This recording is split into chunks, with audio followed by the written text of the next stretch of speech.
Hi everyone. So I was browsing around the Windows 10 store because Windows 10 is going to, well, be released very soon now at the end of this month.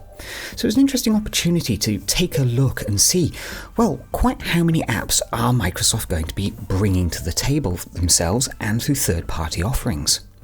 Now, a lot has been made of the Windows Store over the last couple of years. Let's face it, it's been a little bit of a wasteland. So I was certainly hoping I would see more of the key apps from key companies that everybody wants to, well, use. At the end of the day, if they're available on Android and iOS, Microsoft should really be encouraging those developers to also put them on Windows. And quite quickly I found a major glaring hole, certainly if you're in the UK. There's no BBC iPlayer app here. None. At all. From the BBC. They've got a good food guide. Yike. But where is the BBC iPlayer app? Channel 4 have got their 4 On Demand app. Even Channel 5 have managed to put together their app and get that onto the Windows Store. The BBC missing in action. Which seems absolutely bizarre, bearing in mind that the BBC will quite literally put the iPlayer app onto anything they can get their hands on. So why not the biggest ecosystem in the world? It seems a little strange.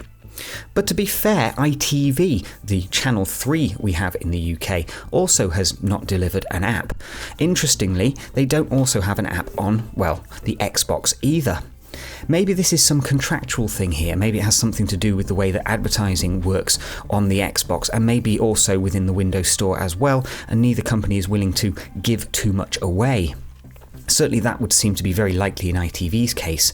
But what exactly is going on with the BBC? You would really expect them to have an app there.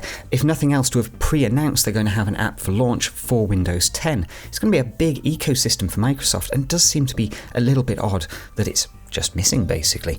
So what do you think? Do Microsoft need to work harder to encourage the BBC and others to get their media apps onto the Windows ecosystem? Or do you think this really comes down to stonewalling from those companies not wanting to do a deal with the devil, as it were? Let me know in the comments.